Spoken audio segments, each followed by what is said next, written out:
Glad to have you joining us for Curiosity, Not Judgment. Welcome back. My name is Birga. And I'm Garrett.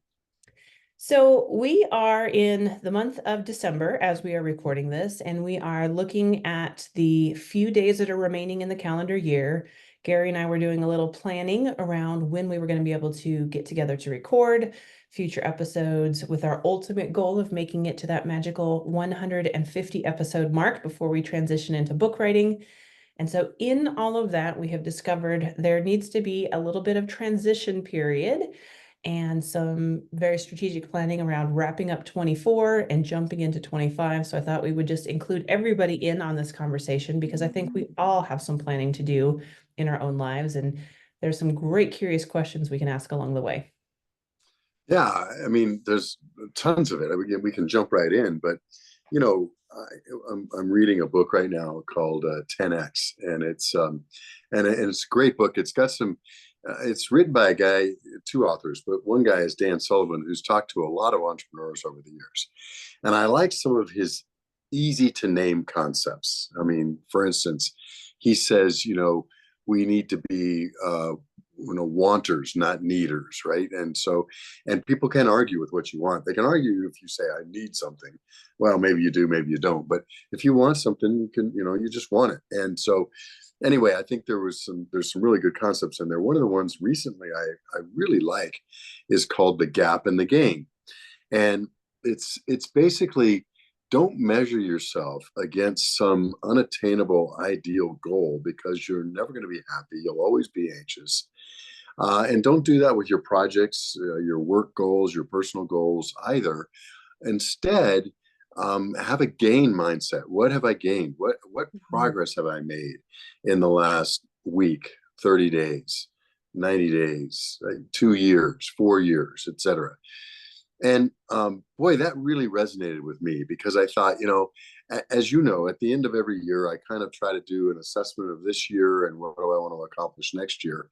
And and I always say, well, I need to give myself some grace, and different things changed, and I maybe didn't accomplish this to the full extent I wanted to, but then this came up and I accomplished that. And that's all well and good.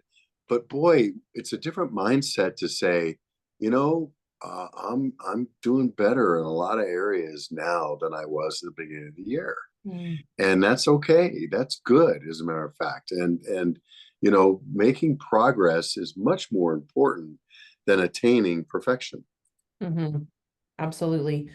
And I love that you bring that up because I think that really resonates with me as well in a couple of key areas. And just even speaking into, this goal that we have had about writing a book. And I think I've said this even out loud on the podcast before. I remember several jobs ago, somebody said to me, well, if you didn't get the book written during COVID, it's probably not going to happen.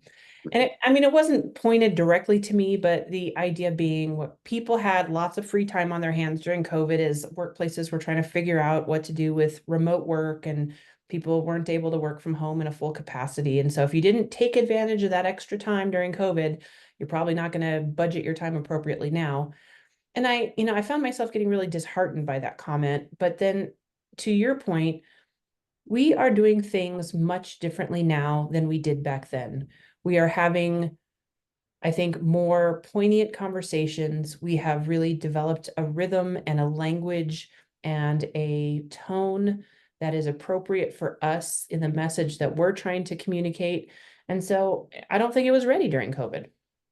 No, I don't think so either. And when I'm really taking a step back and not being frustrated with myself over not making as much progress as I thought I would be, or living up to my full potential in this one area, which I've been hearing since my school year of teachers, right?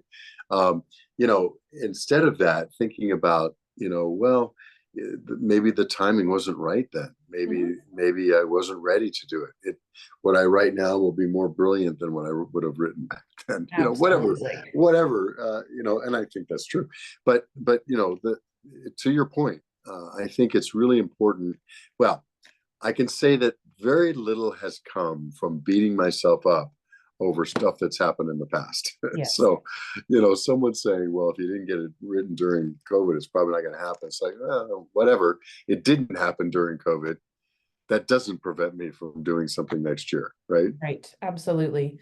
And, even looking back and kind of analyzing the things that you've accomplished during a year, maybe having some missteps, maybe not hitting that benchmark that you set for yourself, it can be discouraging. But I do hope that in the grand overview that you are doing, and I say you, not you specifically, Gary, but all of us, as we are evaluating the activities of 2024, that we are giving ourselves a lot of credit for having grown and matured just through a series of circumstances that life has inevitably thrown at us, and how we've learned to process and deal with hard things, and how we walked through joyous things, and all of the full experiences of being a human being in 2024. Yeah, one of the things that's one of the exercises at the end of the chapter of The Gap and the Gain is to get in the habit of writing down 3 wins every day. And it gets you on a bent towards looking for those wins, and for thinking about that through the day, and knowing that you're going to be doing that at the end of the day, right? Mhm. And it's really been, and I've only been doing this for a few days now, since I read this a couple of days ago. I listened to it on an audiobook actually, but it really does change your mindset, Mhm. and I do have 3 wins every day. They could be silly little wins, they could be big ones, Yeah, but they happen. And I could be encouraged, and I could be, win doesn't mean you won, somebody else lost. It sure. means 3 things that encouraged me, that helped me on my journey, that whatever. And I guess my point is, broaden the definition. It's not just a win the way you might define a win. It is many things. What are 3 things that were good today, Yeah. that happened today, that I made progress on today? And they're always there, and it doesn't take that long to think about them. And I said, it's a different mindset than at the end of the day going, oh my God, let's make my list for tomorrow. Boy, it seems longer for tomorrow than it was today. Hmm. We're never going to accomplish everything, Sure.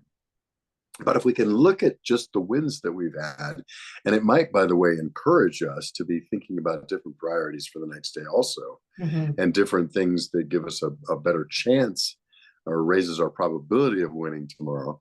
Those are good things. And I think if you think about that on a daily basis, and take it to a weekly, to a monthly, and to a yearly, as we are all thinking about the end of the year and what I want to accomplish for next year, what do I want to set as those big, hairy, audacious goals that I may never meet?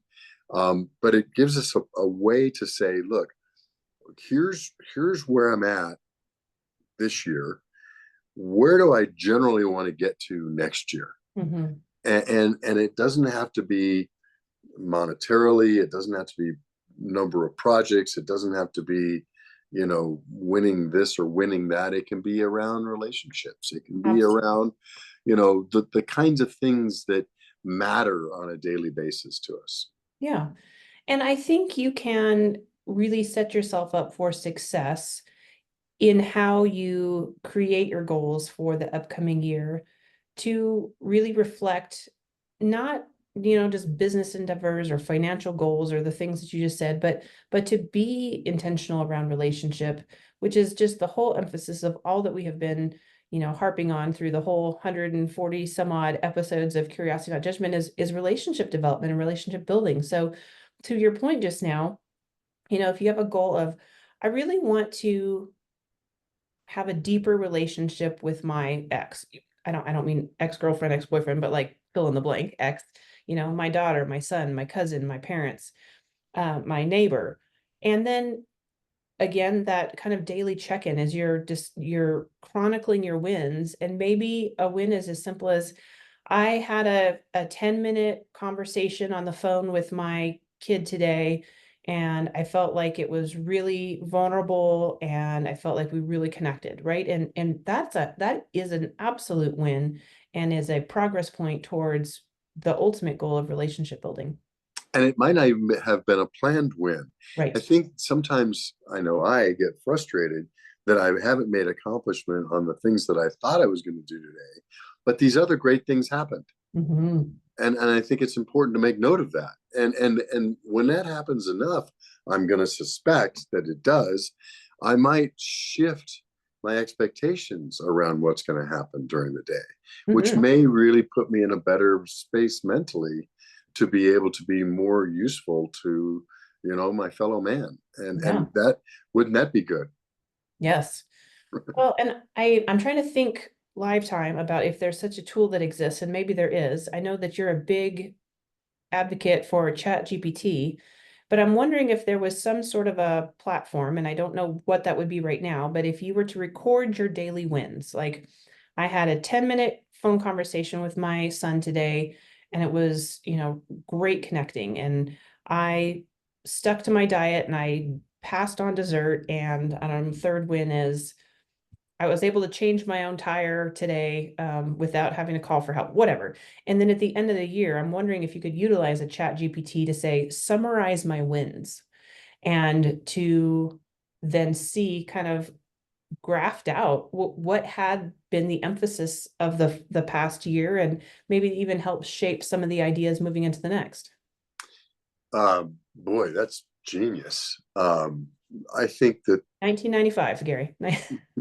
there is a ton of wisdom in that, because I do believe that if you want to know where your future goes, look backward and see Yeah. where the Yeah. milestones have been, and what has occurred in your life, intended or not, to bring you where you are, and that's probably a clue as to where you're going. Mm. And sometimes that might be a good use of ChatGPT, is to look for the patterns, Hmm. look for the tendencies, look for the things that I wrote down, what mattered to me at this point in time. And imagine if you had a year of those. Yeah, it might be hard for us to kind of look at a page with a bunch of writing on it. But if you type into a computer and gave it to ChatGPT or some other functional app, there's something that could come forward and say, here, look at this. And we know that it can look for patterns. We know Yes. that it can. We've done that with our own podcast here and Yeah. said, hey, write a summary or an abstract of why someone should listen, and it comes up. It goes in reviews, right? And Hmm. so we know that it's capable of doing that. I think that's a brilliant idea. I'm gonna figure out a way. I was gonna handwrite these, but I handwrite into a tool that could easily convert to text, Hmm. and maybe I'll start that now. Okay, so if you figure out a way to market it, I would like my cut, please, because it's, I'm kidding. Absolutely. So I do really like the notion of just us being very aware of the things that we have been successful in the year past. And I think we also are cognizant of the areas that where we have stumbled or we've not accomplished goals we've wanted to, but not getting stuck there and looking at the year ahead as a fresh slate because it is in so many ways. And I know that, it's one long timeline for all of us, but we do in a large portion of our lives have that opportunity to kind of reset, to say, okay, I want to change behaviors. I want to do things differently.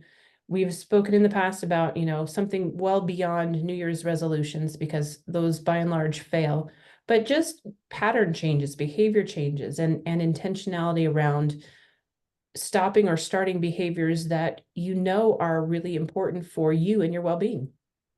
Yeah, and I think that that's a really good one, because there are some habits that you might have that you want to do less of, and some habits that you might want to do more of. And your daily kind of reflection can also do an analysis of how you're doing with respect to that, Mhm. over time. In any given day, you may mess up and do way too much of this, way too little of that. But over time, you've got a chance to intentionally move the needle on those kinds of things. Yeah.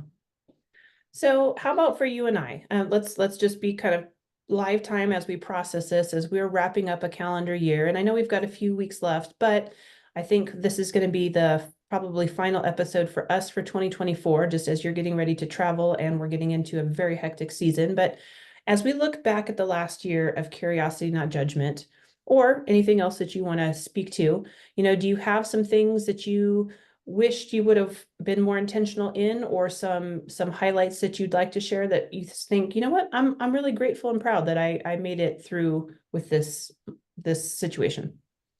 Well, first of all, I'm grateful that I think between the two of us, the ability to riff Mm, on just any subject is phenomenal.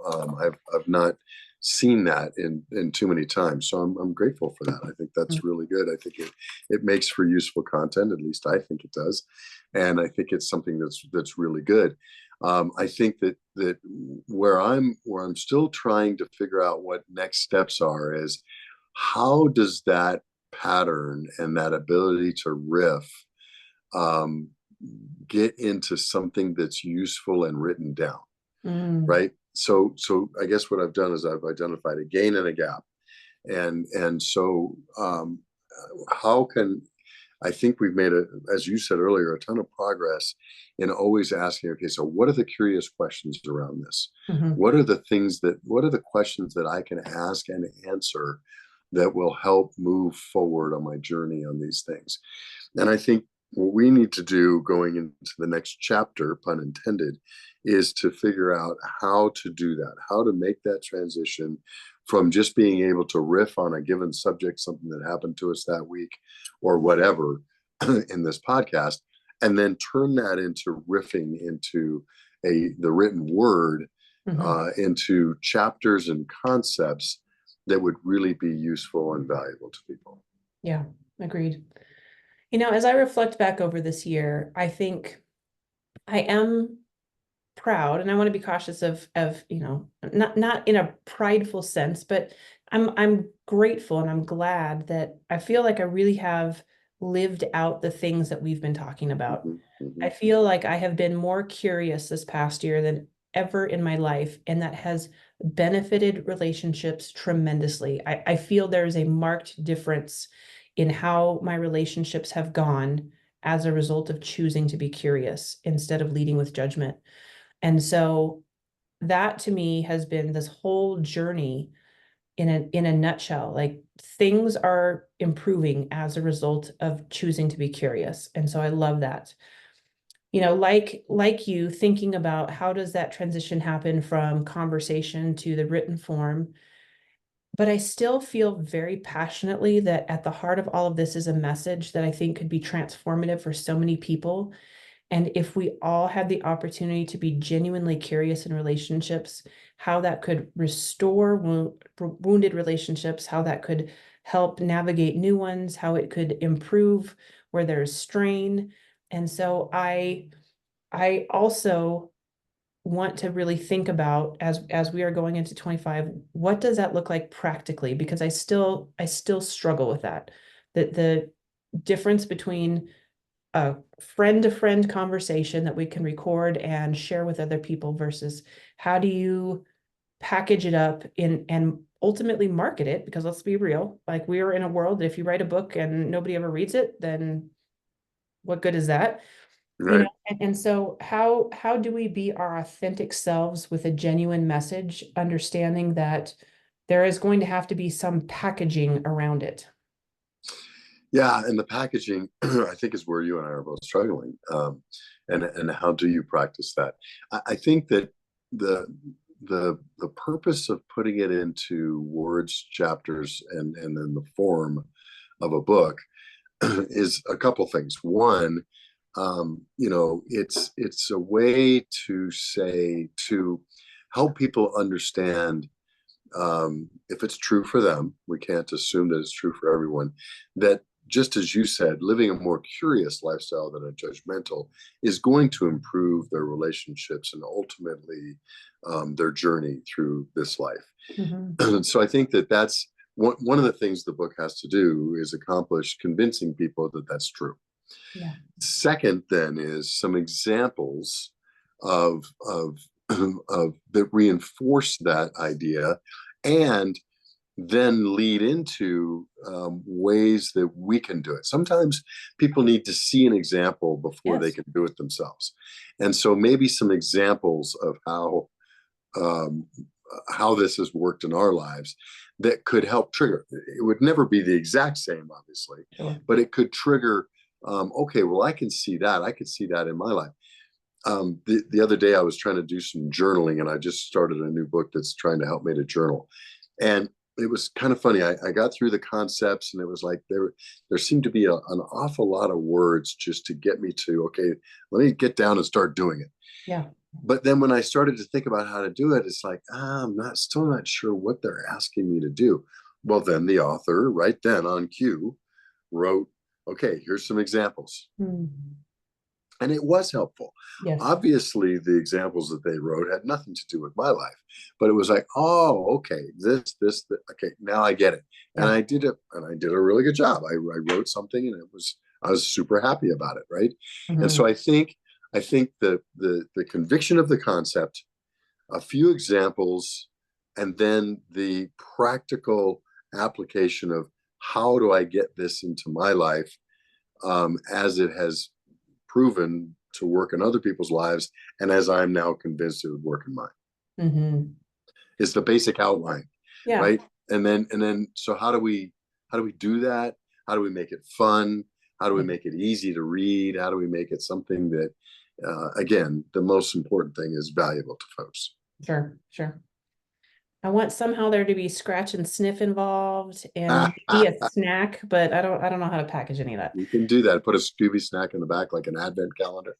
At the end of each chapter, you can open up your new. or like a Cracker Jacks toy. Exactly. Yeah. Incentivize.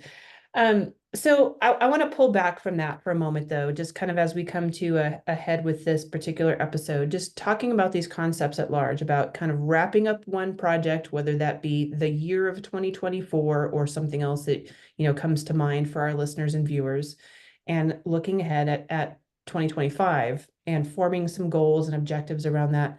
Let's put out some curious questions that can really be some prompts for folks as they begin that process. So I think it's always good to start. And again, the way we started this out was curiosity, not judgment, even though we realize it's always curiosity and judgment. Right. We, for the two of us at least, we thought that there needs to be more curious, that we need to swing the pendulum back. Okay. So, same thing, we've talked about this before. I think we always start with, because at least I generally don't, the question is, who do I want to be? Not what do I want to have? What do I want to achieve next year? Mm. Who do I want to be? Um, and then what relationships are important that I want to be better at the end of next year than they are at the beginning of the year or now? Yeah. And then I think another curious question is, what processes do I want to take on, that are different than they are now, or that I want to continue? And can I put some realistic milestones in there so that I can see my own gain? And it's not just some ethereal thing that okay, write a book, right? Yeah. Write a book means nothing, right? Mhm. There's so many steps along the way. If there's some way to break down the steps, and the question is there a way to break it down into steps so that I'm encouraged by my progress Yeah. along the way toward that, big, hairy, audacious goal that we all think we want to write down, so that we really stretch ourselves, challenge ourselves, and grow next year. Yeah. I think those are outstanding, curious questions. And I think I would probably add, if you were to have a summary of some of the daily wins that you've accomplished during 2024, is there a theme that emerges? And if there is a theme, what do you do with that? Yeah. If you've identified, maybe you've had some success in eliminating, certain thing out of your diet, or maybe you've had success in communication. Maybe you have had some success in some additional sales. I don't know, everybody's going to have a very, very different stockpile of daily wins, but if you do see a theme emerging, what do you want to do with that? And then is it something that you want to continue to work towards in the next calendar year? Have you maybe met the marker and now you want to shift your focus? And again, I just always go back to relationships, and you just touched on it as well. Are there things that you can do to be a positive force in relationships that maybe have soured in some capacity, to reunify, to reengage, to nurture, or if you have just had some new people recently come into your life, what do you want that relationship to look like at the end of 2025? And what would be some of those things that you would need to do in intentionality to be able to say at the end, we're really good buddies now? Yeah. Yeah, and and you can start now, even though True. we're talking about trends to the end of the year. The scientific process would say, well, let's sit down and write down a hypothesis. I think if I had my 3 wins per day this year, these would be the trends. These Mm, would be the things that would be on there. These would be the things, and that's always a fun thing to do, is to then look at your actuals as they start happening next year, and yeah. see if they fit, and be willing, obviously, to change your hypothesis and say, oh, that this was my hypothesis, but that's not what happened. And so I think that those, and the other thing on relationships is, that's another one to start now, right? What can you do over the holidays Yeah. that are more intentional? We were just writing down our little Christmas letters to send out to everybody, and I just said, you know what? I need to go and hand one to each of my neighbors. Mm, Instead of writing out an address and sending them, I need to go over and talk to yeah. them, because I just haven't done that in a couple of months, except for our very dear friends next door that watch our house when we travel. But so today I just went across the street. I saw someone pulling in the driveway, and I went across the street, handed them a Christmas card, said, "Hey, Yeah. how's it going?" And we got a real great conversation, which Yeah. I should write down as one of my wins today, right? Sure. And so don't ever wait on the relationship once. That's something you can start now, and especially Absolutely. over the holidays. Yep. Exclamation point from me. So, all right, I think we better wrap this one up. But as we said at the beginning, this is likely going to be our last podcast episode for 2024, but we will be back at the start of the year. Our goal is to finish out through episode 150 with a cherry on top, and then jump on into the book writing. So we will say a very happy conclusion to 2024 and a brilliant start to 2025. We have loved being on the journey with you. And as always, we just relish your comments. You can leave it on the YouTube page. You can put it on our website, which is curiosity.judgement.com. There's a contact us link there. And of course, you can always leave a comment on Spotify as well. So, Gary, it's been a delight for 2024. I wish you all the best as you travel, and we will come back together for the start of a fresh new year. You all the best also, and take care. Thank you so much. All right, we'll see y'all soon.